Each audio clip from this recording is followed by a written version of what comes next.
এজোপা বিৰিণা গছৰ তলত মানে নিজে নিজে গৈ পেলাই গাখীৰ দিয়ে, মানে পোহাৰ পৰা নিজে নিজে গাখীৰ দিয়ে, কোনো গাখীৰ খীৰাব নালাগে। তাৰপিছত তাৰ তলত এটা প্ৰকাণ্ড শ্ৰীকৃষ্ণৰ মূৰ্তি। গাইজনীয়ে ৰাতি আপোনাৰ যেতিয়া মানুহ শুই পৰে মাজনিশা, গাইজনীয়ে এটা আচৰিত কাম কৰে, যিটো কাম আপুনি ভয় খাব।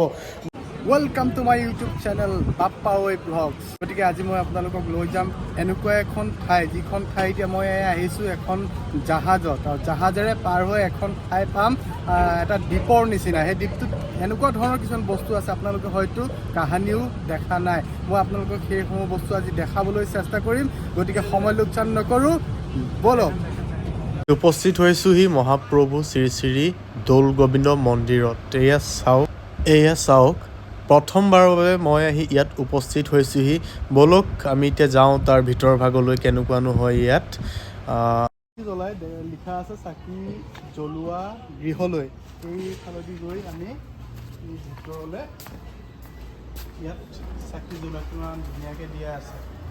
তাত চাকি জ্বলাই আপোনালোকে মূল মন্দিৰ ভাগলৈ যাব পাৰিব। সৌৱা মূল মন্দিৰ। ইয়াত লিখা আছে শ্ৰীকৃষ্ণই বাসুদেৱাই নমঃ। কিমান ধুনীয়াকৈ অংকন কৰা হৈছে। এইফালেদিয়ে এয়া মেইন মন্দিৰ, মহাপ্ৰভু শ্ৰী শ্ৰী দৌল গোবিন্দ মন্দিৰ সোমাই আহিছোঁ। ইয়াতে বজাব পাৰি।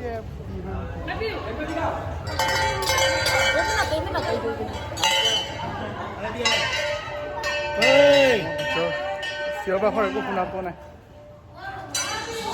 মন্দিৰৰ ভিতৰত মানে ফটো তোলা নিষেধ, তথাপিতো মই আপোনালোকক ভিডিঅ' কৰি দেখাব পাৰোঁ। ভিতৰত নোৱাৰি মানে, তো মই ইয়াৰ ভিতৰ ভাগ দেখাওঁ আপোনালোকক বেক কেমেৰা কৰি। কিয় বোলা? हेलो हेलो, क्या बोला? बोलो फिर फूल से। बरसारा क्यों फूल बरसारा? পাপ্পাও বেটা কম নেহি হে। এয়া মন্দিৰ ভাগৰ মূল আসন, মই জুম কৰি আপোনালোকক দেখাইছোঁ। চাওক ইয়াত জানলা দিয়া আছে, মানে ভালকৈ কৰিবও নোৱাৰে, মানে ইয়াত মানা কৰে কেমেৰা কৰিবলৈ। তো মই এনেকৈয়ে আপোনালোকক যিমান পাৰোঁ দেখাইছোঁ। তো চাওক এবাৰ, এয়াই দৌল গোবিন্দ মন্দিৰ। কিন্তু মই আপোনালোকক ইয়াৰ পাছত মই ইতিহাসৰ বিষয়ে ক'ম। এই মন্দিৰৰ আচলতে কেনেকৈ জন্ম হ'ল, ইয়াৰ মূল ৰহস্যনো কি, ইয়াতে কিয়নো মানুহে ইয়াত আহে আৰু প্ৰমাণ পায় নে নাপায়, তো চাই থাকক, মই আপোনালোকক কৈ আছোঁ।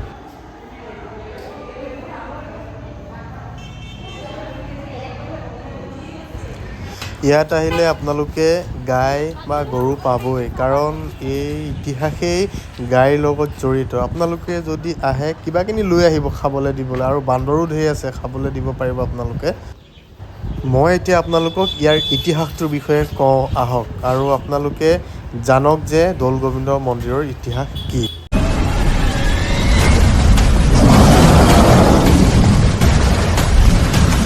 জাকেৰি নামৰ এখন গাঁৱত এজন ব্ৰাহ্মণ আছিল। সেই ব্ৰাহ্মণজনৰ এজনী গায়ো আছিল। সেই গাইজনীৰ পৰাই এই দৌল গোবিন্দ মন্দিৰৰ ৰহস্যটো আমি জানিব পাৰিম।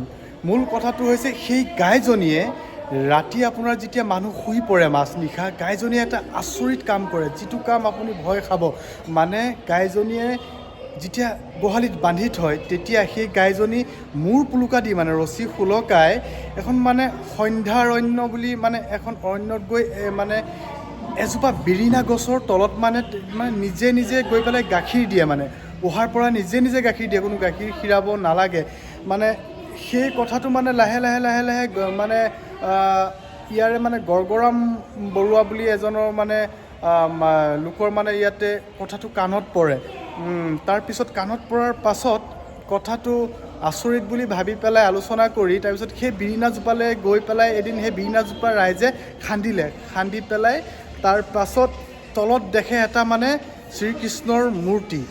সেই শ্ৰীকৃষ্ণৰ মূৰ্তিটো আনি এই উত্তৰ গুৱাহাটীৰ এই দৌল গোবিন্দ যি মই উপস্থিত আছোঁ, এই স্থানত প্ৰতিষ্ঠা কৰিছিল। আৰু প্ৰতিষ্ঠা কৰাৰ পাছৰ পৰাই এই দৌল গোবিন্দ মন্দিৰ অন্যান্য মন্দিৰৰ তুলনাত মানে বহুত প্ৰসিদ্ধ হিচাপে মনা যায়, আৰু ইয়াতে ভক্তৰ সমাগম হয়। আপোনালোকে হয়তো ইতিহাসটো নাজানিবও পাৰে। আজি মই মানে অলপ অধ্যয়ন কৰি যিমানখিনি পাৰোঁ আপোনালোকক অৱগত কৰিবলৈ চেষ্টা কৰিলোঁ। সেই গাইজনী কপিলী ৰঙৰ আছিল। সেই গাইজনীয়ে ইয়াতে নিজে নিজে গাখীৰ দিছিল, মানে সেই বিৰিণাজোপাৰ তলত। মানে এই গড়গড়াম বৰুৱাৰ কাণত পৰি পেলাই কথাটো মানে ৰাইজে গম পায়। গড়গড়াম বৰুৱাই গৈ পেলাই সেই গছজোপা মানে খান্দিলে, কিনো আছে ইয়াত, কিয় গাখীৰ দিয়ে। তাৰপিছত তাৰ তলত এটা প্ৰকাণ্ড শ্ৰীকৃষ্ণৰ মূৰ্তি, আৰু যিটো মূৰ্তি কেৱল চ'ত ফাগুন মহীয়া যেতিয়া প্ৰকাণ্ড দৌল উৎসৱ হয়, তেতিয়া মানে সেই উৎসৱত সেই মূৰ্তিভাগ মানে ইয়াতে দেখুওৱা হয়। আৰু